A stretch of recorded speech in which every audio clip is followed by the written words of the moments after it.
Hello, my name is Angel Moore, and I am a certified RAP facilitator and a certified peer recovery specialist. I've been in the field for the last 12 years. I'm also featured in a book called Firewalkers, and I am also featured in a documentary called Hope and Recovery. I previously went by the name of Michelle, and I am now going by the name of Angel Moore.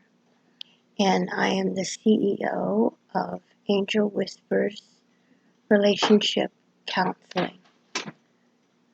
Hi, I want to talk to you today about acceptance and forgiveness. Part of the aspect of living in recovery is being accepting of yourself, of who you are, of what you're able to do and what you're not able to do, what your strengths and weaknesses are, and building upon those strengths to be the best person that you can be. It's not an easy task to do, but it's a daily task that we do every single day, the moment that we get up and get out of the bed. If you are a peer, you live with depression and battling self-esteem and acceptance of yourself every single day. It's not very easy to do. If you are part of the disabled community, it becomes even harder. Whether your disability is blindness or deafness or mobility aspects or an invisible, what we now call invisible disability, whether it's a disease of some kind like leukemia or cancer or even diabetes or lupus, or it could be a traumatic or an acquired brain injury, Parkinson's, or any number of things that makes living more challenging, makes it more challenging to have strong self-esteem and to be accepting of oneself. And we have to prepare ourselves every single day from the moment that we get up out of the bed to fight that battle. It's like putting armor on. You know how the Bible talks about putting on the full armor of Christ so that you can fight all the fiery darts of the devil that come at you? It's like that. We're getting up every day and we have to put our armor on before we walk out that door. The armor of self-acceptance, of having a strong self-esteem, not a self-esteem that's too high, not a self-esteem that's too low, but one that is strong enough that we know ourselves well, that when people come at us with negative words or things that they say to us that can tear us down, that we're not torn down so easily, that we don't fall quickly apart. So, how do we cultivate this self-acceptance within ourselves to become the person that we were meant to be? Well, it always starts out with a lesson, with a life lesson. I had a life lesson, a very strong life lesson that changed my life. As a RAP facilitator, and a certified peer recovery specialist, I worked with a team. There were several of us. I think at one point there were 33 of us on the team. We would meet once a month for our meetings. I used to love going to those meetings and seeing everybody and giving people hugs, seeing how well they were doing, learning about the different things that they did in their workshops, coming up with ideas, being able to support and encourage my other co-RAP facilitators and peer recovery specialists. It was my life. I looked forward to those meetings once a month. In fact, I once quoted that I like going to those meetings once a month more than I liked going to church.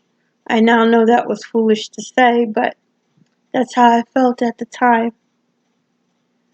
I really enjoyed being with my fellow coworkers.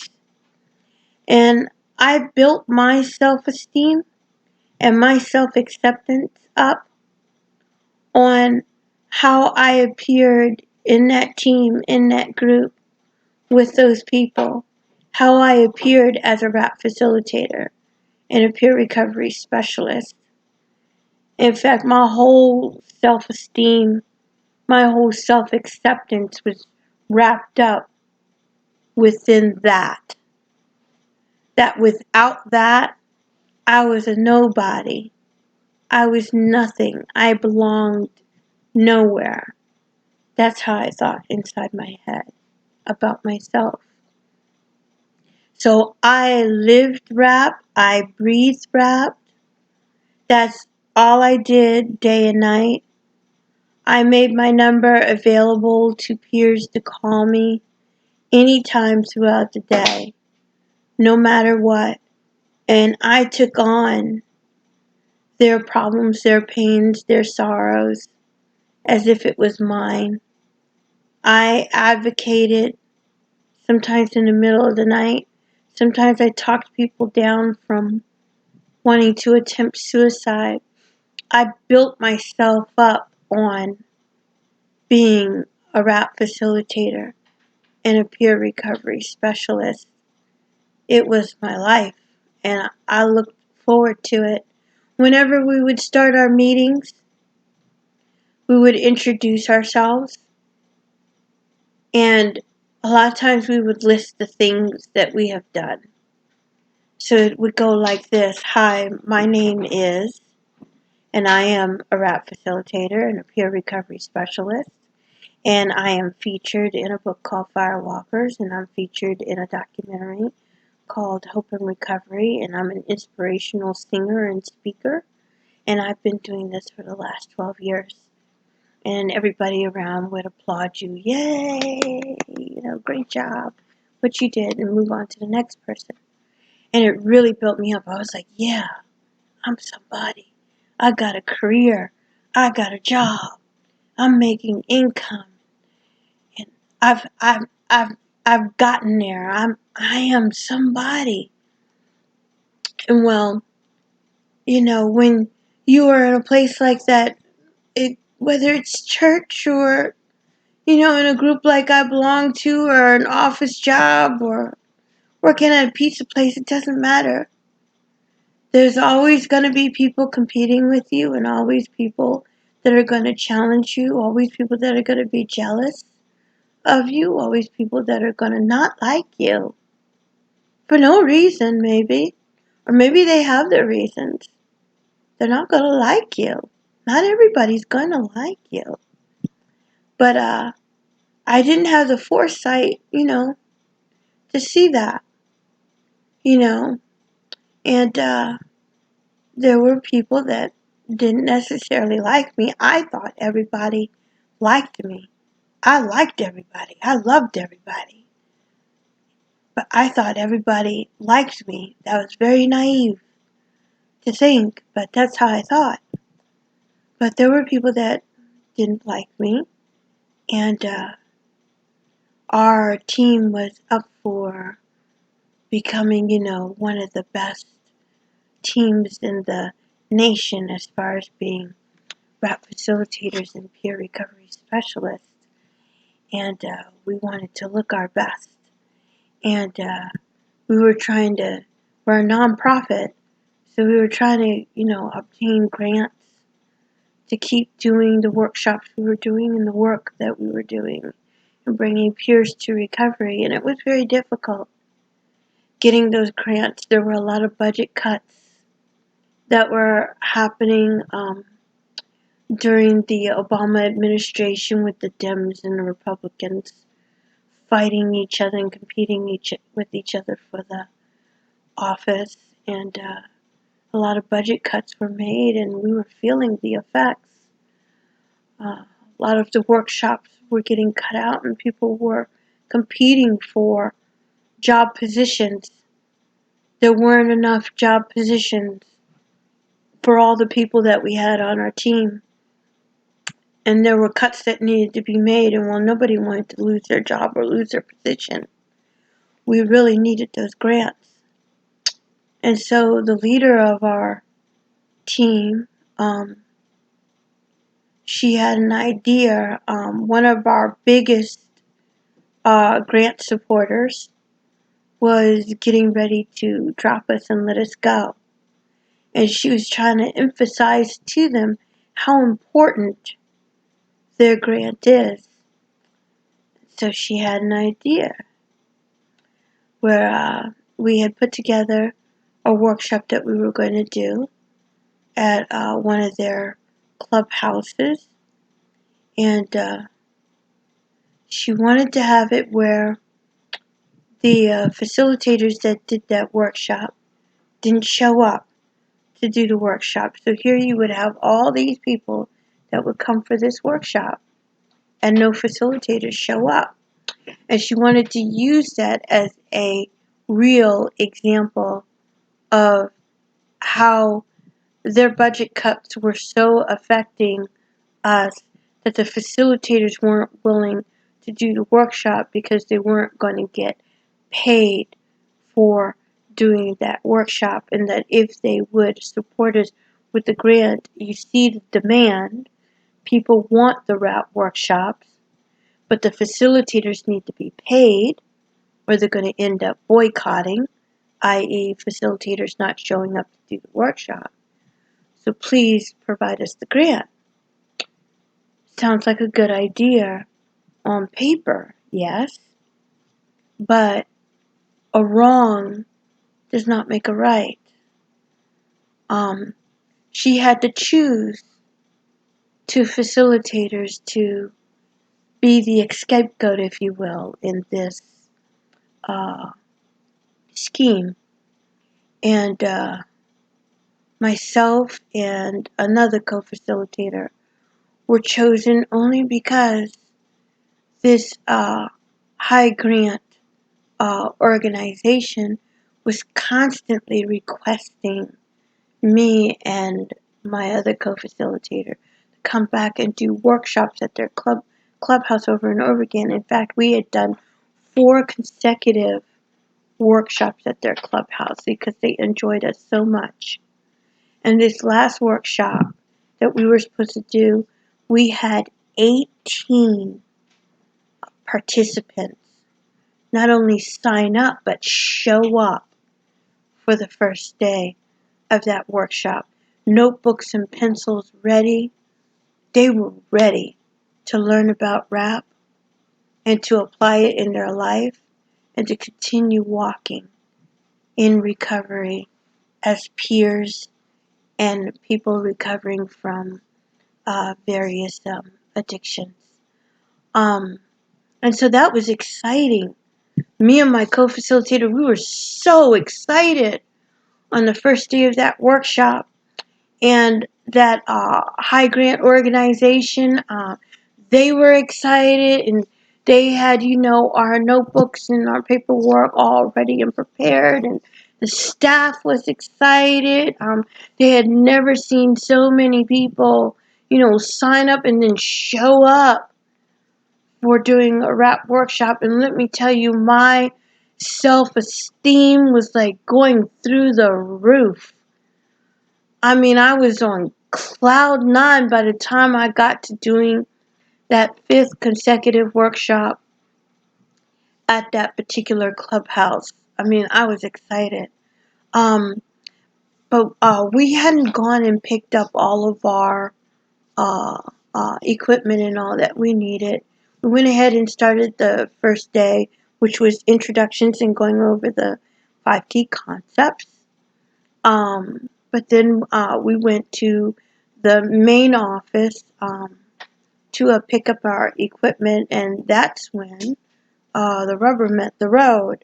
Uh, she had no intentions of us going to that workshop that first day. In fact, she had told my co-facilitator not to go, but he didn't feel very comfortable about that, and so he didn't tell me what she had said. So we showed up.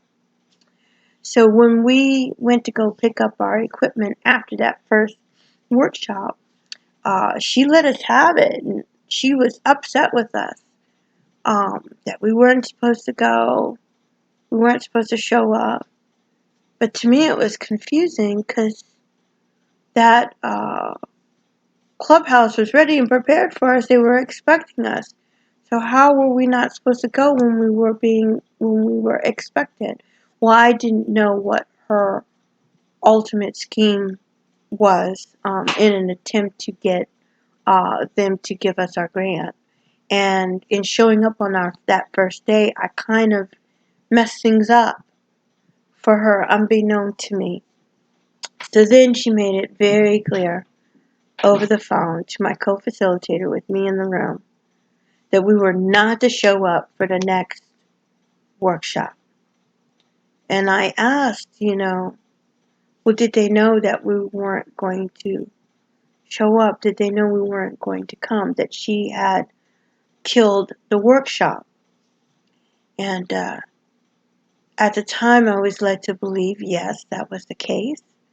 But then as the week wore on, my co-facilitator let me know, no, that wasn't the case. They would not know. They would be walking into no facilitator at the workshop. And so my conscience set in. My whole self-esteem, my whole self-acceptance was built on being a RAP facilitator and a peer recovery specialist. And if I did not show up for that second workshop, that was my word I was breaking to all those peers and to those people at that clubhouse, those case managers, those therapists, those supervisors that were expecting me and my co-facilitator to be there.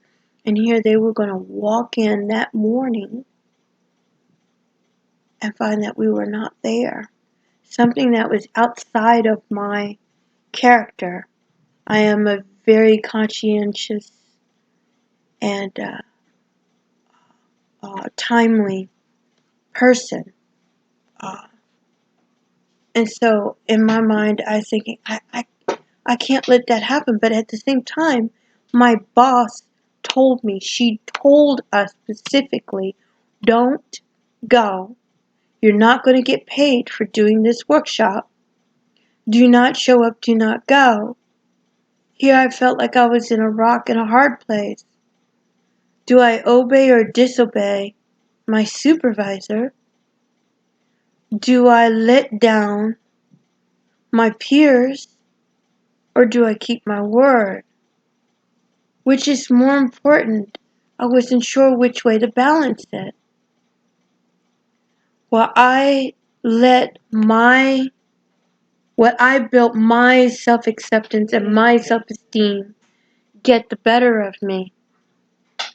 And I chose that it was more important for me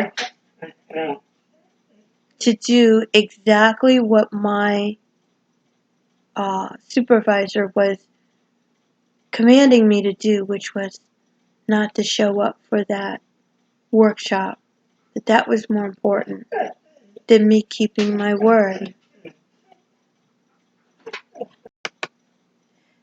So we didn't show up for the workshop, But what I did hours before was I sent a letter to them telling them that we had been told not to show up and how it would broke my heart that we could not complete the workshop. And even though they were understanding of it, all 18 of those peers showed up that day. In fact, 2 others on top of that were new, ready to do the workshop, only to find that we didn't show up. And it made things very difficult for that clubhouse that day. That whole day I spent just crying, feeling horrible because I let my peers down. I let those case managers and the therapists down and the supervisors down. I thought I was doing the right thing, following my supervisor, but really I wasn't doing it because I thought I was doing the right thing, following my supervisor. I did it because I thought my team, my supervisor would accept me more and think highly of me more if I showed what a team player I was. But what happened in the end is because of my own choice as well as her choices. She went on and tried to complete her scam, but it didn't work because of the letter that I sent. And I made my own self look bad before my team because I made a wrong choice. And I made myself look bad before my peers because I based my acceptance and my self-esteem on people outside of me instead of basing it on what I know of myself and being myself and acting as myself. In that circumstance, if I had it to do it all over again, I should have went and did that workshop, whether I got paid for it or not.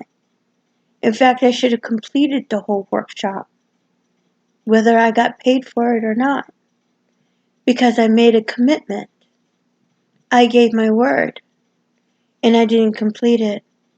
It didn't matter what others said or did. I know right from wrong. I knew what my supervisor was requesting of us was wrong, and I shouldn't have did it. 2 wrongs do not make a right at all. I should have did what was right. I should have put the recovery of those peers first instead of my desire for acceptance first. And this is the tragedy and also the lesson of self-acceptance. You can't build your acceptance of yourself on other people, what other people say, what other people think of you, or how other people see you. You have to build your self-acceptance upon how you see yourself, what you see when you look in the mirror, who you know yourself to be.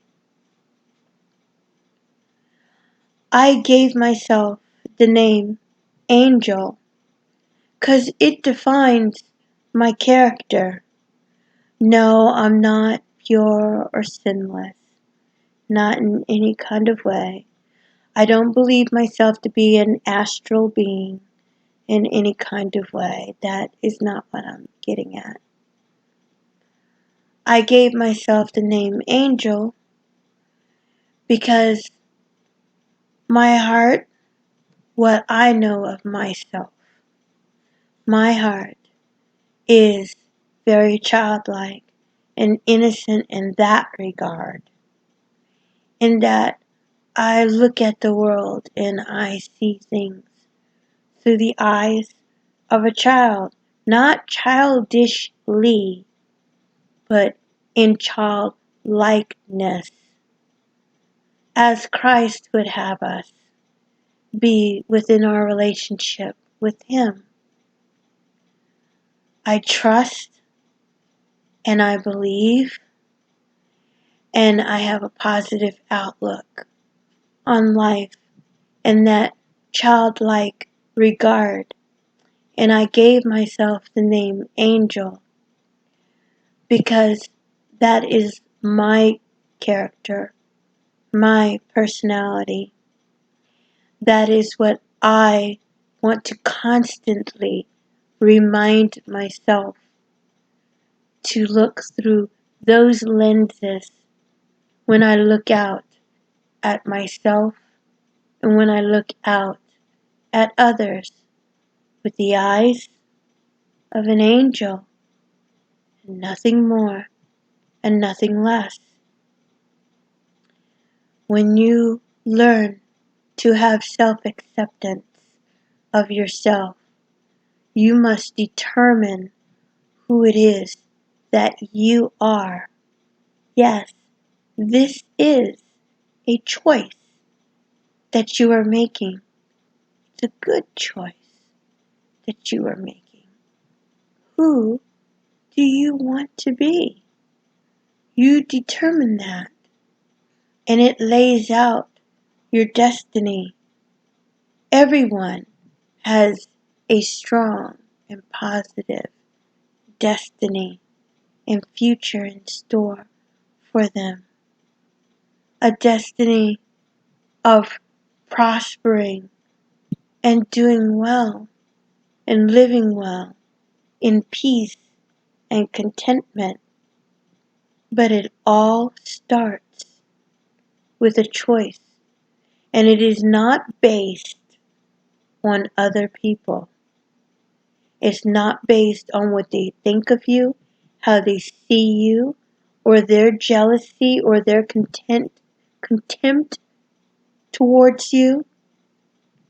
It is based on your choices of how you see yourself, what you think of yourself.